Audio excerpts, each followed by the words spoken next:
നമസ്കാരം. യമനിലെ ഹൂതി വിമതരുടെ പ്രധാനപ്പെട്ട തുറമുഖങ്ങളും സൈനിക കേന്ദ്രങ്ങളും ലക്ഷ്യമിട്ട് ഇസ്രയേൽ വലിയ രീതിയിലുള്ള വ്യോമാക്രമണം നടത്തി. ഇസ്രയേലിനെതിരെയും ചെങ്കടലിലൂടെ കടന്നുപോകുന്ന കപ്പലുകൾക്ക് നേരെയും ഹൂതികൾ തുടർച്ചയായി നടത്തിവന്ന ആക്രമണങ്ങൾക്ക് മറുപടിയായിട്ടാണ് ഇസ്രയേലിന്റെ ഈ നീക്കം. ഹൂതികൾ നിയന്ത്രിക്കുന്ന പ്രദേശങ്ങളായ ഹൊദൈദ, റാസ് ഈസ, സാലിഫ് എന്നീ തുറമുഖങ്ങളും റാസ് ഗാത്തീസ് പവർ പ്ലാന്റും ഉൾപ്പെടെയുള്ള തന്ത്രപ്രധാനമായ സ്ഥലങ്ങൾ ഇസ്രയേൽ വ്യോമസേന ലക്ഷ്യമിട്ടു. ഏകദേശം 20ഓളം യുദ്ധവിമാനങ്ങൾ ഉപയോഗിച്ച് 50ലധികം മിസൈലുകൾ വർഷിച്ചതായിട്ടാണ് റിപ്പോർട്ടുകൾ. ഹൂതികൾ 2023 നവംബറിൽ പിടിച്ചെടുത്ത ഗാലക്സി ലീഡർ എന്ന കപ്പലിലെ റഡാർ സംവിധാനങ്ങളും ആക്രമണത്തിൽ തകർത്തുവെന്ന് IDF അറിയിച്ചു.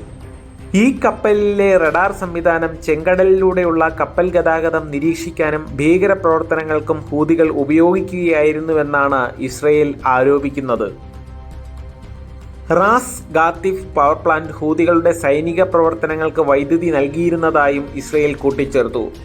ഇറാനിൽ നിന്ന് ആയുധങ്ങൾ എത്തിക്കുന്നതിനും ഹൂതികൾ ഈ തുറമുഖങ്ങൾ ഉപയോഗിച്ചിരുന്നതായി ഇസ്രയേൽ പറയുന്നു. ആക്രമണം നടന്നതായി ഹൂതികളുടെ നിയന്ത്രണത്തിലുള്ള മാധ്യമങ്ങൾ സ്ഥിരീകരിച്ചിട്ടുണ്ട്. എന്നാൽ നാശനഷ്ടങ്ങളെക്കുറിച്ചോ ആളപായത്തെക്കുറിച്ചോ ഔദ്യോഗിക വിവരങ്ങളൊന്നും പുറത്തുവിട്ടിട്ടില്ല. ഇസ്രയേൽ ആക്രമണത്തിന് പിന്നാലെ ഹൂതികൾ ഇസ്രയേലിലേക്ക് 2 ബാലിസ്റ്റിക് മിസൈലുകൾ തൊടുത്തുവിട്ടതായും റിപ്പോർട്ടുകളുണ്ട്.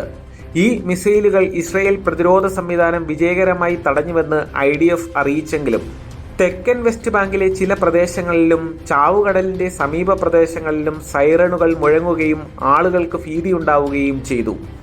ഗാസയിൽ ഇസ്രയേൽ നടത്തുന്ന സൈനിക നടപടികളിൽ പ്രതിഷേധിച്ചാണ് ഹൂതികൾ ഇസ്രയേലിനെതിരെയും ചെങ്കടലിൽ കൂടി കടന്നുപോകുന്ന കപ്പലുകൾക്ക് നേരെയും ആക്രമണം ആരംഭിച്ചത്. ഇത് ആഗോള ഷിപ്പിംഗ് റൂട്ടുകളെ സാരമായി ബാധിക്കുകയും പല ഷിപ്പിംഗ് കമ്പനികളും ആഫ്രിക്കൻ മുനമ്പ് ചുറ്റി സഞ്ചരിക്കാൻ നിർബന്ധിതരാകുകയും ചെയ്തു. നേരത്തെ അമേരിക്കയും ബ്രിട്ടനും ഉൾപ്പെടെയുള്ള സഖ്യസേന ഹൂതി കേന്ദ്രങ്ങൾക്ക് നേരെ വ്യോമാക്രമണം നടത്തിയിരുന്നു. എന്നാൽ ഈ തവണ ഇസ്രയേൽ ഒറ്റയ്ക്കാണ് ആക്രമണം നടത്തിയത്. ഈ പുതിയ ആക്രമണത്തോടെ മേഖലയിലെ സംഘർഷം കൂടുതൽ രൂക്ഷമാകുമോ എന്ന ആശങ്കയിലാണ് ലോകരാജ്യങ്ങൾ.